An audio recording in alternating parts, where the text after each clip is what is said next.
Doctor Derek Angeles എഴുതിയ ഒരു ചെറിയ സ്റ്റോറിയാണ് ഇന്ന് ഞാൻ നിങ്ങളുമായിട്ട് ഷെയർ ചെയ്യുന്നത്.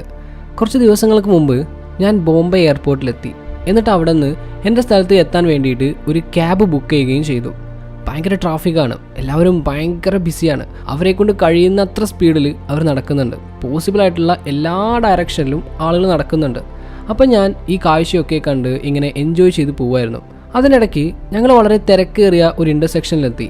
റെഡ് സിഗ്നലായി. അത് ഗ്രീൻ ആവാൻ വേണ്ടി ഞങ്ങളിങ്ങനെ വെയിറ്റ് ചെയ്തിരിക്കുന്ന സമയത്ത് ഒരു കാഴ്ച കാണാൻ ഇടയായി. ഒരു പാവപ്പെട്ട പയ്യൻ, കണ്ടാൽ ഒരു 12 വയസ്സ് മാത്രം തോന്നിക്കുന്ന ഒരു ചെറിയ പയ്യൻ, അവൻ്റെ പോക്കറ്റിൽ നിന്ന് ഒരു ബ്രെഡ് എടുത്തിട്ട് ഒരു കടി കടിച്ചു.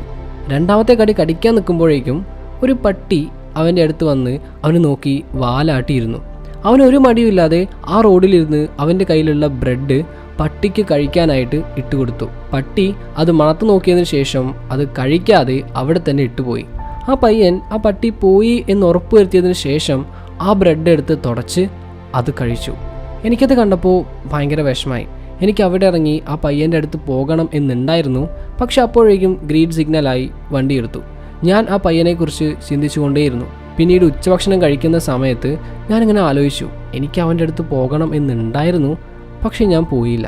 എനിക്ക് വേണമെങ്കിൽ കാർ ഒരു സൈഡിൽ ഒതുക്കി അവൻ്റെ അടുത്തേക്ക് നടക്കാമായിരുന്നു, പക്ഷെ ഞാൻ ചെയ്തില്ല. ഞാൻ ആകെ ചെയ്തത് കുറേ നേരം ഇങ്ങനെ ആലോചിച്ചിരിക്കുകയാണ്. ആലോചിച്ച് ഒരുപാട് സമയം കളഞ്ഞു. ആ പയ്യൻ്റെ കയ്യിൽ ആകെ ഒരൊറ്റ ബ്രെഡ് ഉണ്ടായിരുന്നുള്ളൂ. എന്നിട്ടും ഒരു മടിയും കൂടാതെ അവനത് പട്ടിക്ക് ഇട്ടുകൊടുത്തു, സ്വന്തം വിശപ്പ് മാറ്റി വെച്ചുകൊണ്ട്. ഞാൻ എൻ്റെ ലൈഫിൽ ഒരു ചെറിയ കുട്ടിയിൽ നിന്ന് ഒരു വലിയ പാഠം പഠിച്ചു. അതും അവനോടൊന്ന് സംസാരിക്കുക പോലും ചെയ്യാതെ. സന്തോഷവും സ്നേഹവും ഷെയർ ചെയ്യണം എന്നവൻ പഠിപ്പിച്ചു.